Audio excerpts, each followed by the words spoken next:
There's more to Google Kubernetes Engine cost optimization than your applications. There's also your machines. The underlying virtual machines are a fundamental part of GKE costs, and choosing the right VMs to run and fit your apps is critical for balancing cost and performance. Today, we'll go over some tips and best practices for choosing and customizing your machine types.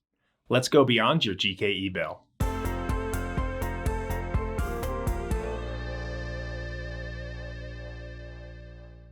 Kubernetes does a lot of the work to abstract the underlying infrastructure, but it's still there, and how you choose to set it up can make a big difference in how your apps run and how much they cost.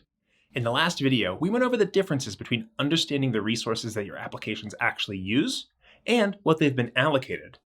With that in mind, you can also adapt the resources to best fit your applications while still optimizing for costs. I'll start with a review of the different machine types available to GKE and how to optimize shape and size, along with bin packing. After that, I'll go over preemptible VMs and finish up with some suggestions for cost optimization. Let's start with some general machine types. The N-series machines were the default for most general workloads on Google Cloud, and they were a great combination of powerful and flexible. Not too long ago, the E-series or E2 came out as an updated, general-purpose machine type. It's a bit less flexible than the N-series, but it's also a bit cheaper. One example is that the N-series and E2 series have different sets of processors that are available.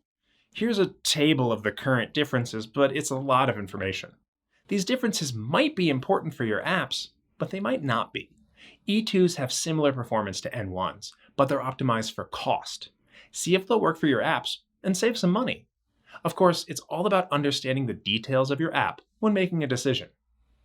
There's also a few other types like compute optimized and memory optimized. These are, optimized to help run workloads that need that extra CPU or memory. So maybe instead of spreading your deployments across a bunch of general machines, you could stack them onto fewer optimized machines. That's where the shape of your machines come in.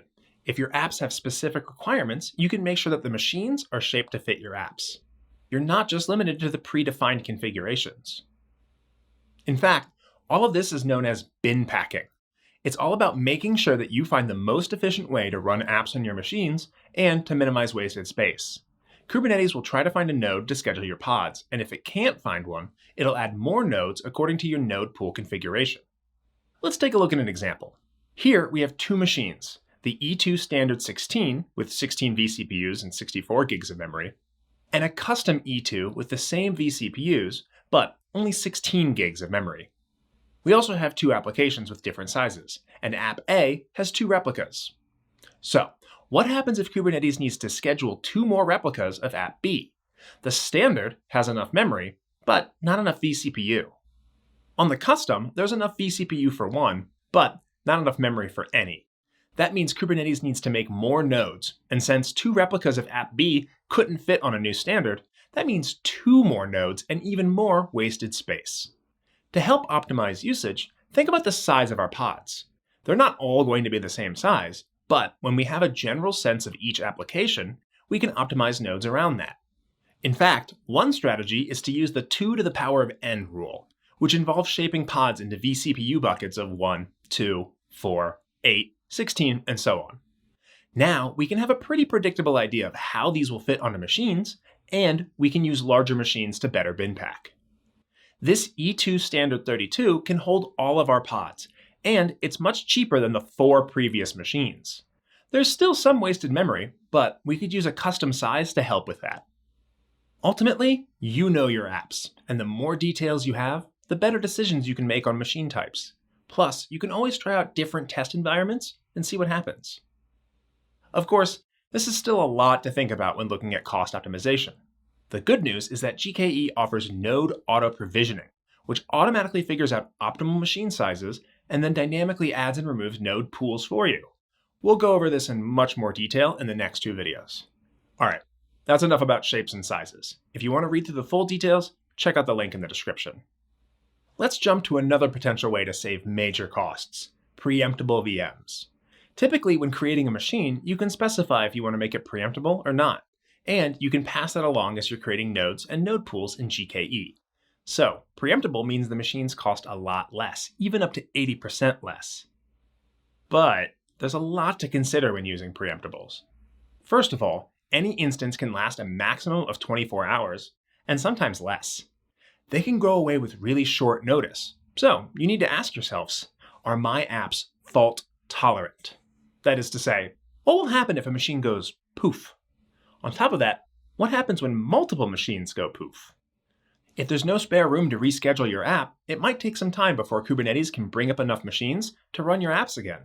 Definitely keep in mind how your apps handle things like state, potential unavailability, and less than graceful terminations. There's a great guide in the description that goes over how to architect with these things in mind. So, if you want to use preemptibles, make sure that you can consider how your cluster can work with your apps. The cluster autoscaler, which we'll talk about in the next video, will actually prefer preemptibles because it optimizes for cost. But you'll probably want a backup node pool that isn't just using preemptibles for safety.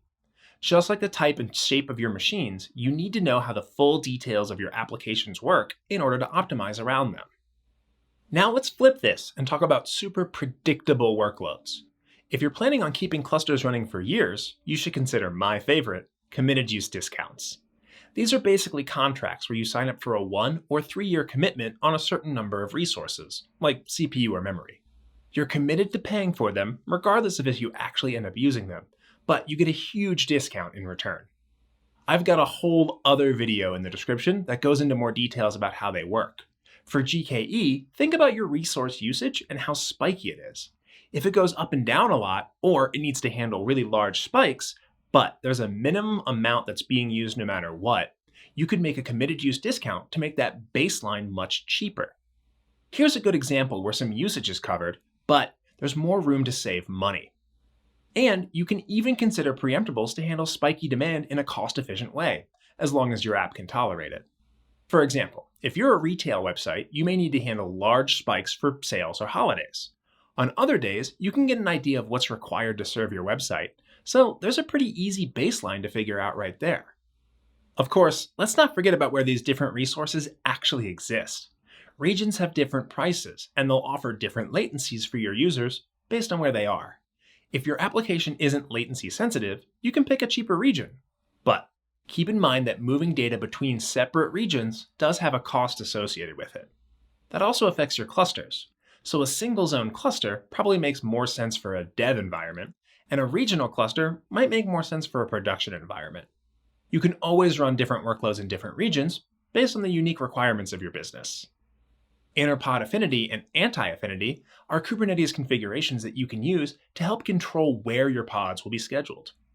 You have the flexibility to really customize your clusters and machines, but once again, it comes down to understanding your applications. On the next video, we'll dive into autoscaling. Remember to check out the link in the description for the full guide on GKE cost optimization.